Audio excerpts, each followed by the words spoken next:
Hello, everyone, and welcome to Highlands Thinking.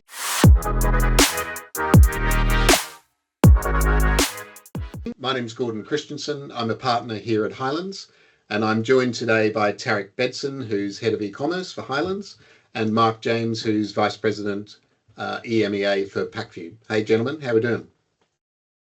Yeah. Well, Excellent.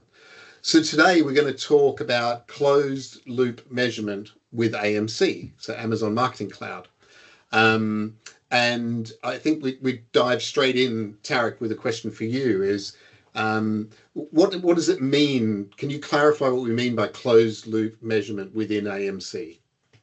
Yeah, so closed loop measurement with the AMC, it enables you to identify the effectiveness of your ads on Amazon, how your ads are effective, how customers are interacting with it, what touch points they have before they make a purchase. And it also gives you the options to also identify where they are in the journey. And you can also use that to create custom audiences to retarget them at different parts of the funnels and throughout their journey as well. So it's a really important tool that's good for advertisers to understand how ads are effective, if it's helping to improve ROAS, helping to lead to long-term sales, and helping to lead to repeat purchases as well down the line.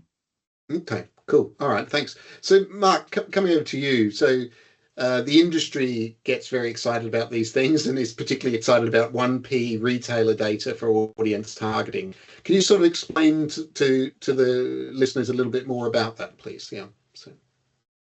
yeah, of course. It's in principle, pretty straightforward. Actually, it's just leveraging this incredibly powerful asset of signals that Amazon has collected and will continue to collect on shopper signals.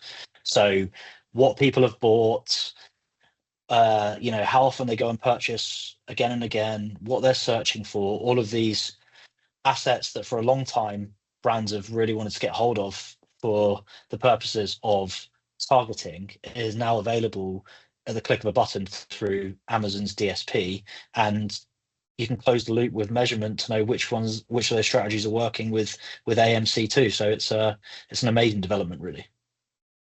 Okay, amazing. Yeah, I think I have a follow-up question to that, and because we in the industry, whatever that means, gets really excited about all this sort of stuff. But in reality, why should brands care about it? So, Put very simply, number one, it drives much better performance in my experience.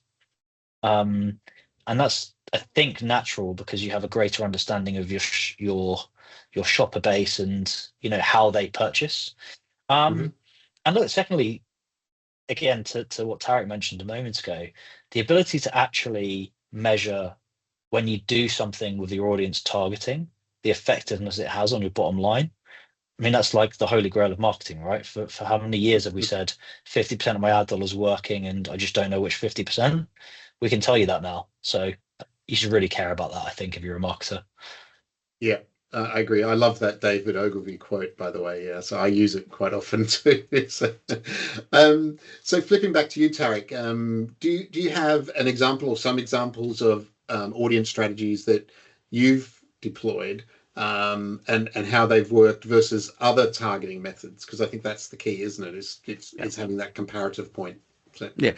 Yeah, so some of the strategies that we've deployed is looking at the data and actually knowing, for example, the frequency of ads that leads to purchases. So, for example, we can know that a customer needs to see an ad 5 times for them to purchase, or we can know that a combination of DSP and sponsored display also lead to good purchases.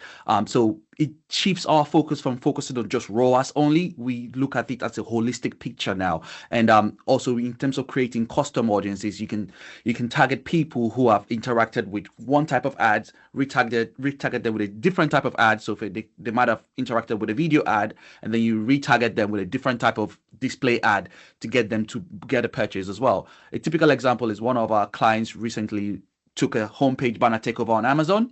Once they had any customer who interacted with that banner, we now have their audience data to go and retarget them with different ads or even with a coupon as well to get them to close the sale. So that's how we try to use it. Okay. So it's really giving the opportunity to accelerate what you're doing sort of, I guess, an old person joke, sort of advertising on acid a little bit. Yeah. So am I allowed to say that? I'm not sure, but I just did. So too late. So, gentlemen, look, thanks very much. I mean, really informative stuff, and really appreciate your time today. So if anybody's out there and would like more information about PackView, please reach out to Mark. Anybody who'd like to learn more about PackView and or Highlands, you can also reach out to Tarek. If anybody's got suggestions for other topics they'd like us to discuss, please reach out. Please follow us on YouTube and LinkedIn, repost, likes, all the sorts of things you should be doing on social media. We'd be really appreciated. And stay safe, everyone. Thanks, gentlemen. Thank you. Thank you.